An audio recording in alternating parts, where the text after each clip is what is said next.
Hey there, neighbors and naysayers. It's Clint Finney again, December 21st, 2023.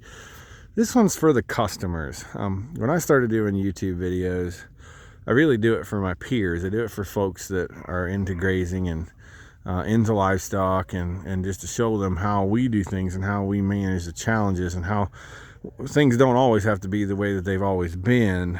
But I realize I'm remiss in not talking to the customers and not showing what we do here at the farm to our customers. And part of the reason I've come to this realization here lately is that I've had a couple of marketing opportunities for our meat, our products, and they've been what I call offhand marketing strategies. So something like internet sales or selling it through a wholesaler. Those sorts of opportunities have come up, and I've turned them down. And I had another one approach me the other day again that does a different kind of storefront, and they just want us to bring our surplus product.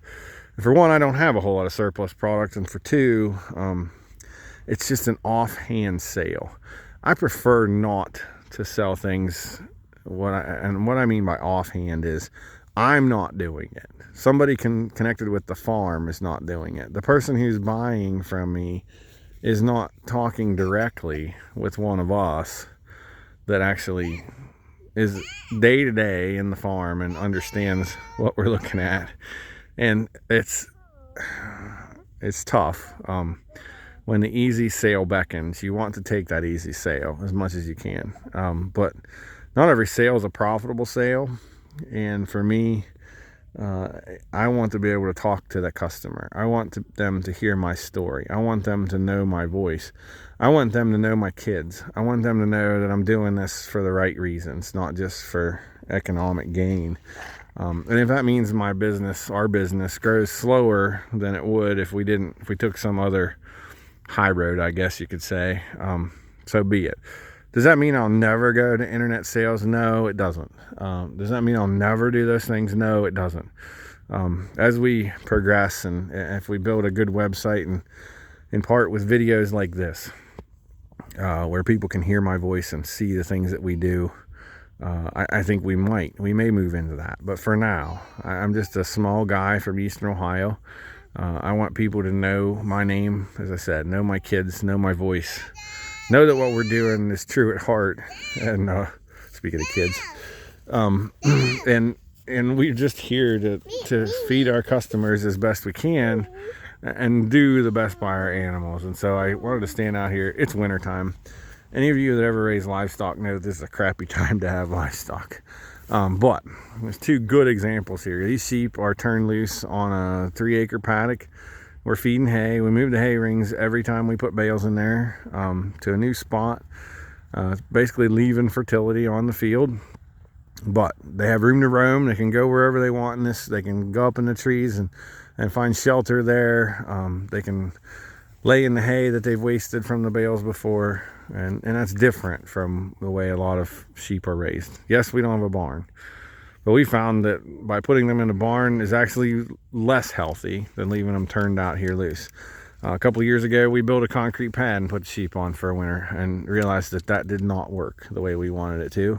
So this is the best thing we've come up with. And then for our customers, if you can see the cattle up there on the hill, this is a bale grazing experiment. It's quickly becoming our favorite way to feed cows. But you know, as you drive around the countryside right now, you won't see a group of cows that are cleaner and happier than that bunch. The only way I can make those calves any happier is if I just turn them loose on grass. But the problem is grass doesn't grow in the wintertime, and we didn't have enough growth this summer to produce enough stockpile to keep them grazing through the entire winter. So this is the next best option.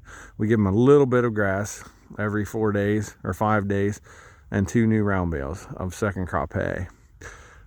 So I guess more than anything, I wanted to talk about our marketing and what we do and why we do it. And as we go forward, if you're a customer and you're watching this video, watch some of our other videos. Yeah, some of that may not make sense to you, but at least you can see the cows, the hogs, the sheep, and see the way that we do things. And I'll never bash another producer and how they do things. That's not what I do. I have to work with all of them in my day job, and everybody's strategy and way of doing things is different, and that's fine.